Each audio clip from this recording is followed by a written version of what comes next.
Welcome to the deep dive. Today we are tackling just a horrifying headline that has unfolded in Kuwait. We're talking about a major public health crisis involving fatal methanol poisoning. And this wasn't some random incident. It's specifically targeted, it seems, a highly vulnerable community, expatriate workers. It's really turned a systemic issue into an immediate human catastrophe.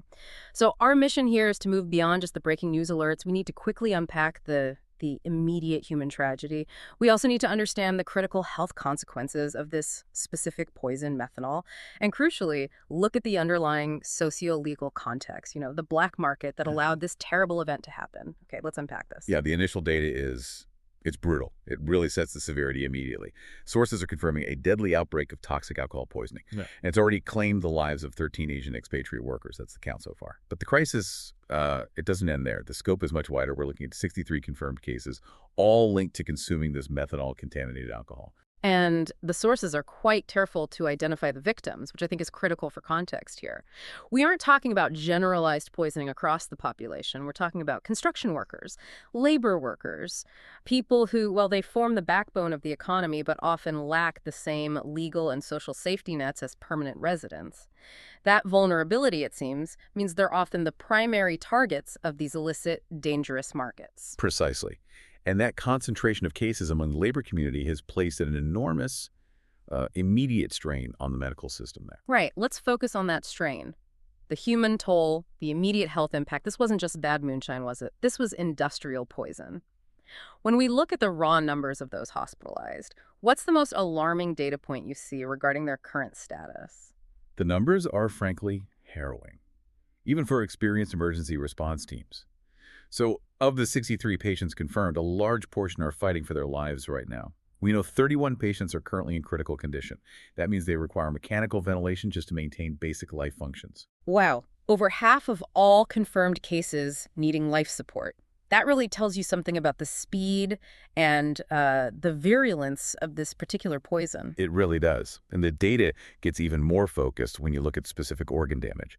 51 patients urgently require ongoing kidney dialysis. That's due to the severe chemical poisoning. It attacks the kidneys very aggressively. That means over 80% of the survivors are currently facing acute kidney failure. 51 people needing dialysis. That's just an unbelievable amount of physiological damage in such a short period. But what truly stood out to me reading the source material was the lasting damage. The damage being done even to those who survived the initial crisis. Yes, and this is where the tragedy becomes permanent for many. Sources indicate that 21 patients, that's almost a third of the surviving cases, have suffered permanent or severe vision loss. The long-term consequences are already manifesting. They're crippling these individuals in a way that affects their livelihoods, possibly forever. And for a construction worker or any kind of manual labor, losing your sight, I mean, it's not just a medical tragedy, it's an economic death sentence. We really have to understand why this specific chemical, methanol, causes such devastation so quickly, which I suppose leads us straight into the science behind this tragedy. Well, what makes this so insidious, so dangerous, is that methanol, sometimes called wood alcohol, it looks, smells, and often even tastes almost identical to ethanol. The safe consumable alcohol found in regular alcoholic beverages. In the illegal trade, methanol is sometimes used because it's a cheap industrial solvent. It's a substitute. But the body treats them completely differently, right? Ethanol is metabolized, well, relatively safely in moderation. But what happens when the liver tries to process methanol? And that's exactly where the crisis begins inside the body.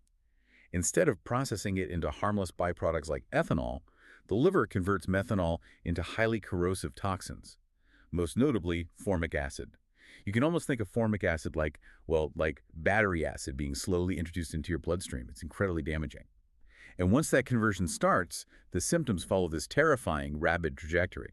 You might start with confusion, vomiting, maybe headaches, but it quickly progresses to major system failure. If treatment is delayed, even by just a matter of hours, it can lead to seizures, coma, and ultimately death. And that battery acid analogy really helps explain the specific breakdown we saw in the source material regarding symptoms. Why is the visual system so uniquely vulnerable to this specific poison? Yeah, that's a key point. Formic acid has an extremely high affinity for the optic nerve. It essentially attacks, dissolves, or permanently damages the cells responsible for transmitting visual information from the eye to the brain. That's why the progression can move so quickly from blurred vision straight to permanent irreversible blindness in severe cases. And furthermore, that chemical onslaught creates severe metabolic acidosis, a massive systemic acid overload. This overwhelms the body's metabolic system, leading to rapid respiratory failure. And it also causes the kidney damage we already discussed. That requires immediate dialysis to try and filter the toxins out before permanent damage sets in. So this isn't just about detoxing someone from alcohol. It's a frantic medical intervention, a race against time. What makes the treatment so time critical? The survival of those 63 patients really hinges entirely on immediate intervention. Absolutely. Doctors have to rapidly administer specific antidotes, things like ethanol itself, actually, or a drug called fomazole. These work to block the liver from creating more of that toxic formic acid. And simultaneously, they must initiate dialysis to filter out the toxins already present in the system. The window for effective treatment is agonizingly narrow. Hours count. Okay, so we understand the medical emergency. The science is terrifying. But now we have to transition to the root cause, right? The black market that supplied this poison in the first place. This brings us to the context prohibition and the illicit trade network operating in Kuwait. What's fascinating here is that the context is really set by history, decades of it. Kuwait has maintained a strict, comprehensive prohibition on the consumption, production, and sale of alcohol since 1964. That is 60 years of an enforced ban. 60 years of prohibition, and yet clearly not only does illicit trade persist, but it produces these fatal cocktails. So where did the investigators trace this specific toxic batch? The investigation definitively traced the toxic alcohol back to illegal suppliers. They were operating out of an area called Al-Shuyuk Block 4. And what the sources reveal is that this area isn't just some random location. It's apparently a well-established known hub for black market activities specifically designed to service this kind of underground demand. Okay, here's where it gets really interesting, because you have this strict legal code clashing head-on with social reality. Despite the ban, demand exists, particularly, it seems, among these large communities of expatriate laborers who might face cultural isolation, stress, lack of other outlets. Absolutely. And the persistent danger in this unregulated trade is alarmingly clear. It's right there in the outcome. The ban doesn't eliminate demand. It just pushes the supply underground. And when it goes underground, you eliminate any quality control, any consumer protection whatsoever. When the main goal is maximizing profit and minimizing cost in a criminal enterprise, cheap, deadly ingredients like methanol get substituted for safe alcohol. And this whole structure tends to target the vulnerable because, well, they might be the least likely to report illness or seek immediate help, maybe for fear of legal repercussions from consuming alcohol in the first place. Right. It's a system where the legal policy, perhaps unintentionally, creates the perfect storm, an environment ripe for a health tragedy, specifically among those without a strong safety net. The unregulated nature essentially guarantees that the risk of blindness, kidney failure, death, is shifted entirely onto the consumer. And that systemic risk, that vulnerability, is what necessitated the rapid, coordinated security and health response that's detailed in our final section of the source material. The coordination described sounds pretty intense. Kuwait's Ministry of Health, security forces, regulatory bodies, they're all reported to be working together. Their immediate goals seem twofold. One, provide complex critical care for the survivors, which is ongoing, and two, aggressively intensify raids to dismantle these illicit liquor networks, especially in Al-Shuyuk and nearby areas, trying to cut off the source of the poison. So it's a police action really intertwined with a massive medical mobilization, a public health emergency response. Now, we know the affected population is primarily foreign nationals. How are the international stakeholders, like embassies, responding? Well, the embassies representing the affected nationalities have become pivotal players, according to the reports. They're working closely with Kuwaiti authorities, providing critical logistical support, but also emotional support.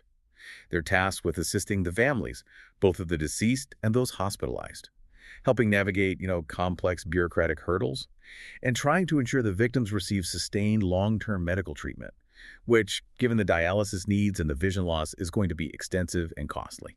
And beyond the immediate response and care, the ultimate preventative measure has to be public awareness, right? What are the authorities saying to the wider public now? Public health experts are, quite rightly, intensifying their warnings. They're urging everyone, especially residents and workers in similar situations, perhaps in other countries with alcohol bans too, to avoid all unregulated alcoholic beverages entirely. Just don't risk it. They're also emphasizing that the symptoms of methanol poisoning worsen incredibly rapidly, making the difference between life and death often a matter of seeking immediate medical help, regardless of any fear of legal consequences for drinking. And If we connect this to the bigger picture, this crisis really underscores the vital need for ongoing vigilance. These awareness campaigns, the official warnings, they're being intensified precisely to prevent further tragedies. Tragedies that capitalize on a vulnerable population, sometimes forced into underground markets by the simple absence of legal, safer alternatives. So what does this all mean? We started with a tragic headline about 13 deaths, a terrible number.